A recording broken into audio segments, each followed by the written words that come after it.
আসসালামু আলাইকুম। সপ্তম শ্রেণীর শিক্ষার্থীদের জন্য হাজির হয়ে গেলাম নতুন গণিতের নতুন একটি টিউটোরিয়াল নিয়ে। ১ম অধ্যায়ের ১ম অধ্যায়ে রয়েছে মূলদ ও অমূলদ সংখ্যা। মূলদ ও অমূলদ সংখ্যা এটি ১ম ক্লাস এবং ১ম পাঠে আলোচনা করব অনুশীলনী ১ নম্বর প্রশ্নের উত্তর। অর্থাৎ ৮ পৃষ্ঠার যে অনুশীলনী রয়েছে তার ১ নং প্রশ্নের সমাধান থাকবে এই ক্লাসে। শুরু করছি অনুশীলনীর ১.১ এর কোশ্চেন দিয়ে। এখানে যে প্রশ্নটির উত্তর করতে বলেছে, মৌলিক গুণনীয়কের সাহায্যে বর্গমূল নির্ণয় করো। তো সমাধান শুরু করছি ক নম্বর দিয়ে। মৌলিক গুণনীয়কের সাহায্যে বর্গমূলের জন্য যে সংখ্যাটি বর্গমূল নির্ণয় করব সেটি হচ্ছে ১৬৯। ১৬৯ কে মৌলিক গুণনীয়কের সাহায্যে উৎপাদকে বিশ্লেষণ করে নিব। ১৬৯ কে আমরা ভাগ দেই। এখানে ভাগটা করব আমরা সবসময় মৌলিক সংখ্যা দিয়ে। অর্থাৎ ১৬৯ কে আমরা শুধুমাত্র ১৩ দিয়ে ভাগ দিতে পারি। ১৬৯ কে ১৩র ভিতরে যায় ১৩ বার। আমরা আর ১৩ একটি মৌলিক সংখ্যা। অন্য কোনো সংখ্যা দিয়ে ভাগ করা যায় না। তাহলে আমরা ১৬৯ কে মৌলিক গুণনীয়কের বিশ্লেষণ করে পেলাম। ১৬৯ সমান আ ১৩ গুণ ১৩। আর বর্গমূল নির্ণয়ের জন্য প্রতি জোড়া মান থেকে একটি করে মান নিতে হবে। এটা এখানে আমরা সরাসরি লিখতে পারি। ১৬৯ এর বর্গমূল রুট ১৬৯ সমান ১৩। এই গুণনীয়ক যেগুলো আসবে তার প্রতি জোড়া থেকে একটি করে মান নিয়ে বর্গমূল নির্ণয় করতে হবে। তাহলে মৌলিক আ আমাদের গুণনীয়কের সাহায্যে যে বর্গমূল নির্ণয় করতে বলছে তার ১ এর আমরা অ্যান্সার পেলাম ১৩। এখন আমরা চলে যাচ্ছি খ নম্বরে। খ নম্বর প্রশ্নটি ভালোভাবে লক্ষ্য করো। এখানে ৫২৯। ৫২৯ এর বর্গমূল নির্ণয় করব। তাহলে ৫২৯ কে আমরা ভাগ দেই। এখানে আহ আমরা ২ দিয়ে আ এখানে আ ভাগশেষে বিজোড় সংখ্যা। এখানে বিজোড় সংখ্যা থাকার কারণে এই সংখ্যাটি আ ২ দিয়ে ভাগ করা যাবে না। আ ৩ দিয়ে, ৫ দিয়ে, ৭ দিয়ে, ১৩ দিয়ে অর্থাৎ যে মৌলিক সংখ্যা যেগুলো আছে সেইগুলা দিয়ে এটাকে ভাগ দিব। তো এটাকে আ একমাত্র ভাগ করা যাচ্ছে ২৩ দিয়ে। তো ২৩ ৫২৯ এর মধ্যে যায় ২৩ বার। বর্গমূল নির্ণয়ের জন্য প্রতি জোড়া থেকে একটি করে মান নিতে হবে। যেহেতু আমাদের এক জোড়া মান বের হয়েছে সেজন্য আমাদের গুণ করা লাগবে না।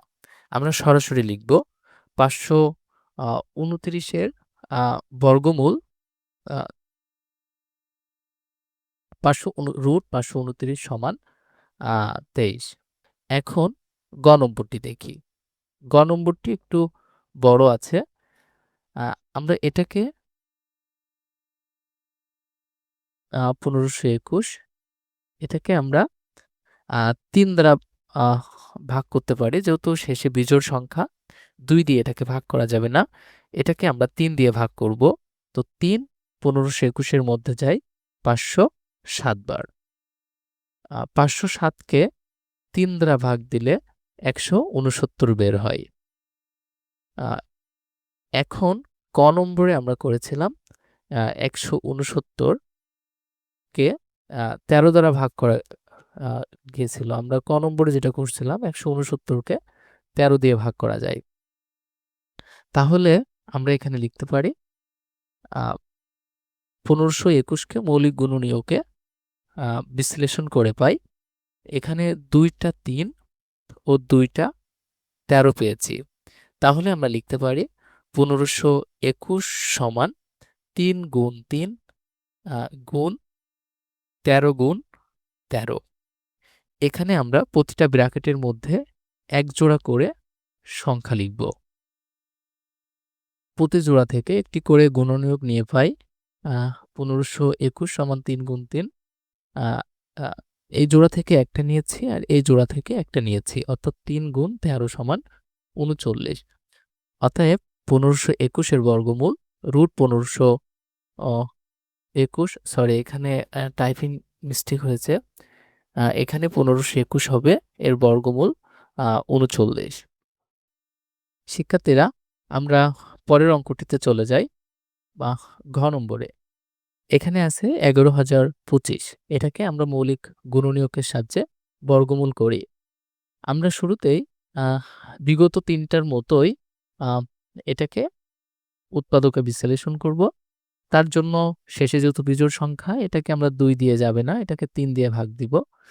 ৩ ১১,০২৫ এর মধ্যে যায় ৩,৬৭৫।